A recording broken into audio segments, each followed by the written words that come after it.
Hello, my name is Dr. David Ong and I'm from the Asian Microbiome Library, Amili for short, and I'm here to answer many commonly asked questions about the gut microbiome.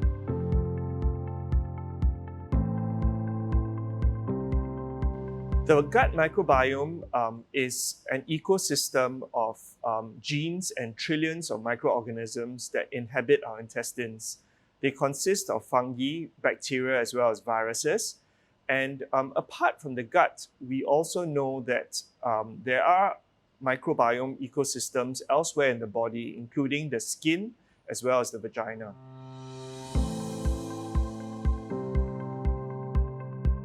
Well, the gut microbiome is very important and it plays an important role in many aspects of health. There are four main areas in which it plays a very important role, and these are in digestion, in our metabolism, it helps in our immunity, as well as it is associated with many mood and behaviors.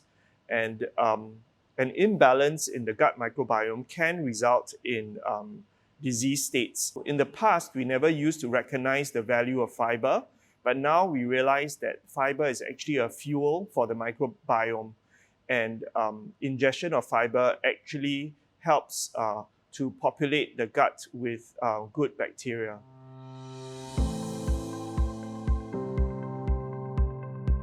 A good microbiome is actually one which is high in diversity. Diversity is a very important term in microbiome science, and when there is high diversity, it's associated with good health. When there's low diversity, whereby there's destruction of good bacteria, is when problems occur.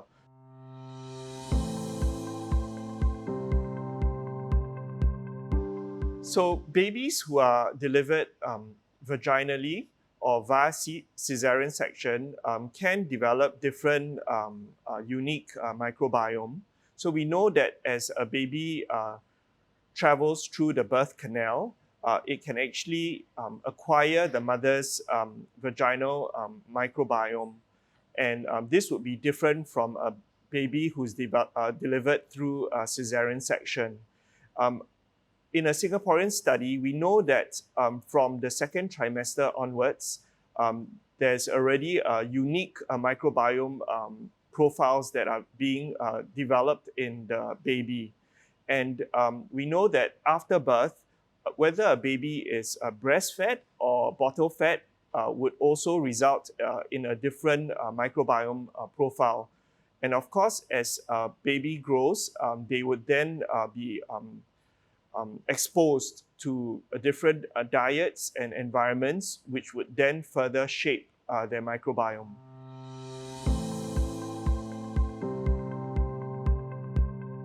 I would say that to improve the gut microbiome, we should go for a clean and natural diet as much as possible. When I say clean and natural, I would say that when you go to a supermarket, you should actually shop around the peripheries of the supermarket, because that's where all the fresh ingredients are stocked. Avoid going into the aisles, because that's where all the processed and ultra-processed foods are kept.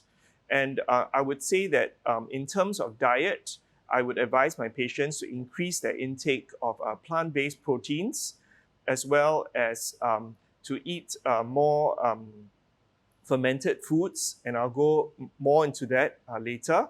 I would also advise my patients to actually cut down their intake of red meat. We have quite a few options available in terms of fermented foods, both Asian and Western, depending on your preferences. For Asian fermented foods, I would recommend foods such as kimchi, tempeh, as well as kombucha, which has been gaining a lot in popularity amongst consumers and is a very rich source of probiotics. For the Western options, we have the traditional yogurt, which is consumed by many people, which is a great source of probiotics, as well as sauerkraut, especially popular in Western countries in Europe.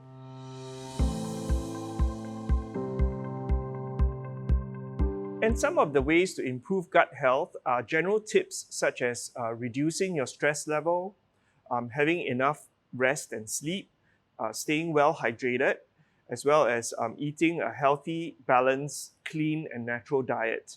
But of course, when it comes to gut health, it's very important to look out for signs of trouble. And these are usually symptoms which can present as either difficulty swallowing, vomiting, abdominal pain, bloating, issues with your bowel movements, a change in your bowel movements such as constipation or diarrhea, noticing any blood in your stools, as well as a loss of weight which you cannot explain through diet or exercise. If any of these symptoms are present, I would recommend seeking medical attention.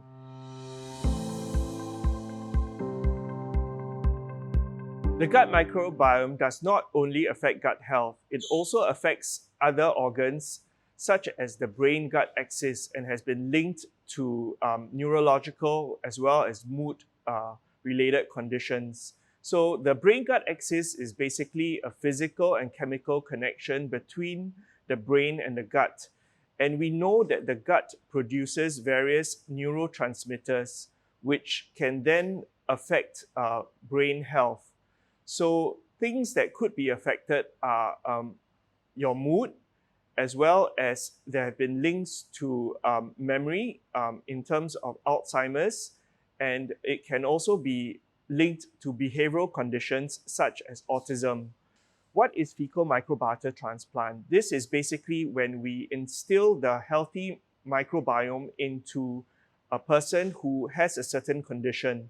So there are many clinical trials ongoing globally which looks at the use of fecal microbiota transplant in conditions such as autism, depression, as well as Alzheimer's disease. So these are areas which are very exciting because they provide a very novel and exciting therapeutic approach to treating such conditions.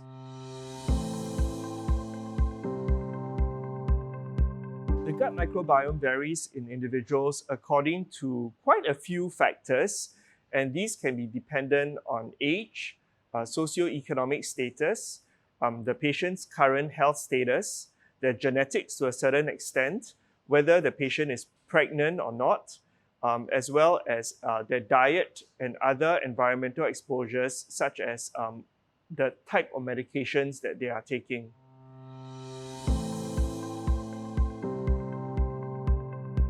We can find out a lot more about our own gut microbiome through sequencing.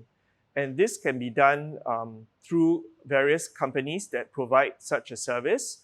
And one such company is the Asian Microbiome Library, or Amili. And we have a service called Bio&Me, which provides sequencing of your gut microbiome. It is the only database which is unique to this part of the world, and we compare your microbiome to our database of the Southeast Asian population.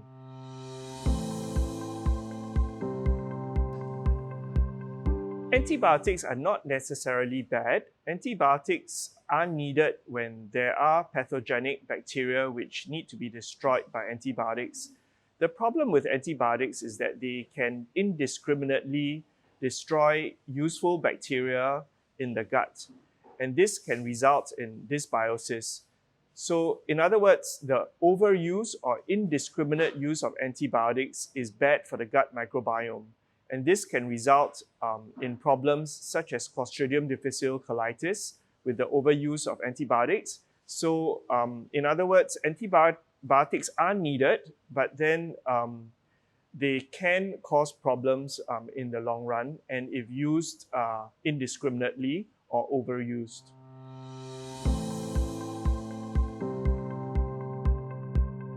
If all bacteria in the gut died and your gut became sterile, it would cause many problems, and you would probably die as well. The bacteria are actually vital in the whole functioning of our bodies. And one wouldn't be able to digest your food properly. Your immunity would be badly impaired, and you'll be susceptible to all sorts of infections which you would not normally otherwise be are unable to protect yourself from.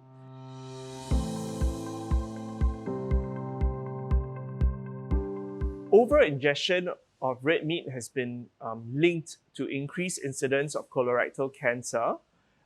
In addition to that, ingestion of red meat results in some changes in the microbiome, and the microbiome would tend to produce more of a compound known as trimethylamine N oxide.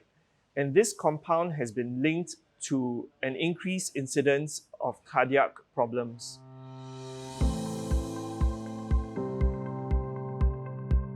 There is definitely a link between COVID-19 and the gut microbiome. We know from a recent study done at the Chinese University of Hong Kong that when they compared healthy controls with COVID-19 patients, they found that an imbalance in the gut microbiome or dysbiosis was linked to the severity of disease. We also know that there is emerging data from America whereby studies have been done trying to link the gut microbiome with the COVID-19 vaccine and how the COVID-19 vaccine actually affects and changes the gut microbiome.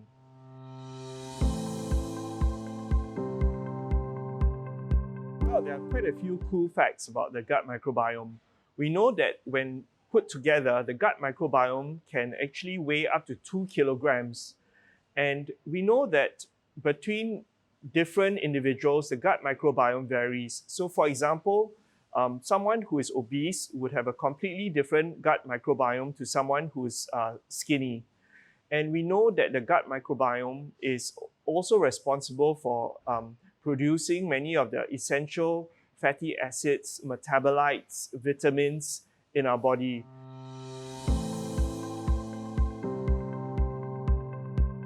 Good gut bacteria plays a very important role in our metabolism.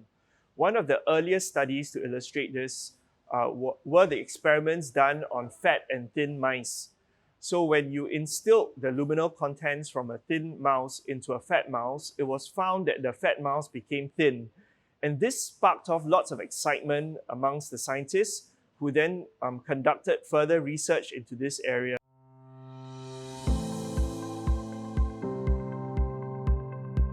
It is known that the gut microbiome is self-regulating, so it doesn't grow beyond its typical size. But there are certain conditions which are related to bacterial overgrowth, and these can cause symptoms. So an example would be the small intestinal bacterial overgrowth, which can cause problems with excessive diarrhea, bloating, and pain.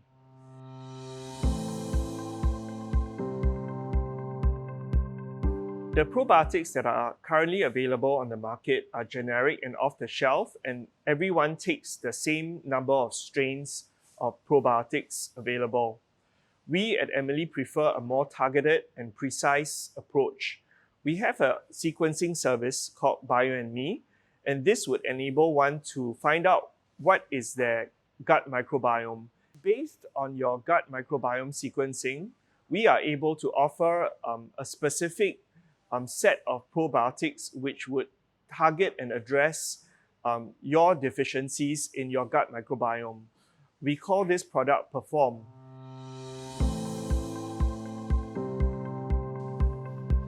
I hope you found these answers interesting and illuminating. Happy World Microbiome Day!